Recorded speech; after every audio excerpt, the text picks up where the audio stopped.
the power of this BJP is only winning elections and mainly in the heartland states of Hindi and what we generally call as the Gaumutra states and what we generally call as the Gaumutra states and what we generally call as the Gaumutra states. You cannot come to South India.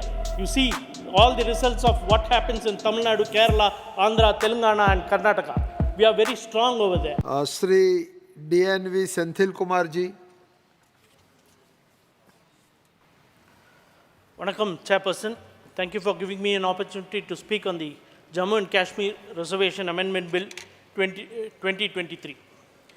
So, first of all, coming to Jammu and Kashmir, seeing it as a union territory, as already said, it is always the union territory which looks ahead of going into a statehooship so that they can have more authority. But this is the first instance where we see a state being converted into a union territory. And what is the main reason behind it? The BJP has just won many of these state elections and they have come into this house. They see themselves and their strength is always seen as winning elections after elections and going after micromanagement. But what happens in Jammu and Kashmir? Why are they not able to do that? Since they are not able to do that, they bring a state into a union territory where they can have control over the governor and then they can run the governance through that. If they were capable and if they were very confident of winning Jammu and Kashmir, would they have gone in for a union territory? So that is the main reason that the people of this country should think that the power of this BJP is only winning elections and mainly in the heartland states of Hindi and what we generally call as the Gaumutra states. You cannot come to South India. You see all the results of what happens in Tamil Nadu, Kerala, Andhra, Telangana and Karnataka. We are very strong over there. So we will not be surprised if you have an option of converting all these states also into union territory so that you can come into indirect power of coming and having, because you can never dream of setting foot over there and taking control of all these southern states. So having the reservation bill into confidence. So we should first look into the history because the Dravidian ideologies have always been strong and has been pro-reservations. So in the early years, before independence, the country was ruled by a minority of 3% people having a majority stay in all the government jobs, work, everywhere, education. It was the Dravidian ideology, it was our forefathers of DMK, the Justice Party, in the year 1926 that brought in the Reservation Act for work and for education in OBC sectors and for all class people. Till then, it was marginalized and only a section of the people, or 3% majority of the people had jobs and other things. So, in the year 1926 was the first time that in India, in Tamil Nadu, Justice Party brought all these reservations for people so that people from all class can take part in governance. And what happened after that? After India obtained independence in the year 1947, it was struck down by the Madras High Court that these reservations shall not exist anymore. And then again, when we went to Supreme Court, the same this thing was done, that it was struck down and no reservation was there.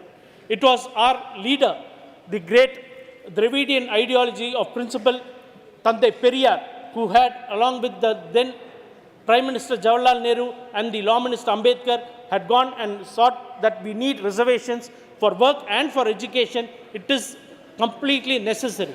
And then after fight, at last the union government under the leadership of Prime Minister Jawaharlal Nehru agreed for reservation in work. But then Tandai Periyar and our leaders then struck it down. They said that if you give reservation only in work, who is educated? It is again only those people who are educated, that 3% of the society will again get work. So they again fought. They had many other protests, and then at last in the year 1951, the first amendment of this parliament, the first amendment of the constitution after it was formed, it was then declared that the first amendment, that there will be reservation given for both work and for education, and that is how education and work has come and reservation had come into place. And so many people, so many lakhs of people have come into governance and other places, so that we have a very good this thing. So taking the 4 pillars of the democracy, both the legislative we have reservations. It is very good that we have come till that, and now this government has also introduced the women's bill, which is a very good this thing. So, but coming into the executive, there is no reservation for OBCs. It is fully dominated by other castes, the so-called forward caste people, and a very marginalized section of the scheduled castes or the scheduled tribes. So we would like to urge upon this government to give more importance into the executive for OBCs. So DMK is always seen as a champion of the OBCs. In the recent 27% of the medical quota OBCs, it was our government that had gone court after court and got the final verdict in Supreme Court so that we could have the 27% OBC quota, not only for Tamil Nadu, but for the whole of India. And it is only after our Chief Minister, Mr. MK Stalin, he is seen as the hero of the OBCs. Sir, again coming to the judiciary. In judiciary also, it is fully dominated by people of the so-called forward caste. There is not a reservation for OBC. And so that reflects on the judgment of the cases too. And so we also ask and request the government through you, Chairperson, sir, to urge upon the government to bring in reservations for OBC in the judiciary also. Sir, coming into the Jammu and Kashmir, they have brought in this bill reservation saying that, sir, Tamil Nadu has a very good rapport and relationship with Jammu and Kashmir. During the emergency days, the father of Mr. Farooq Abdullah, Mr. Abdullah was held in Tamil Nadu. He was safeguarded in Tamil Nadu by our Chief Minister, the then Chief Minister Kalanjar Karnanidhi. And still in memory of that, in Kodaikanal, we have Mr. Abdullah's guest house still as a very renowned and a very sacred place over there. And when the Article 370 was brought, it was our leader, Mr. MK Stalin, who had brought all the allies and fought against this very government in the heart of Delhi, and we voiced out. So Tamil Nadu and Jammu and Kashmir always has a very good relationship. So here they say that the governed by Reservation Act because the legislation of JNK is not in place. Why is JNK legislation not in place? It is because of this government. And what is to be enacted by the state is now being enacted by this very house of the parliament.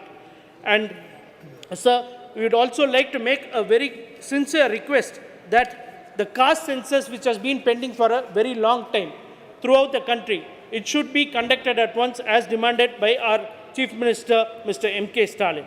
And sir, we told what are the struggles that we have got for OBC. But we see this government just handing over by a golden platter the economically weaker section 10%. So nobody has fought for it. Nobody has asked for it. Nobody has protested for it.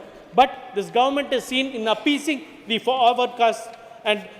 But the same quota, the same marks for an OBC, SC or ST is much, much higher than what is being handed over to the economically weaker section of 10%.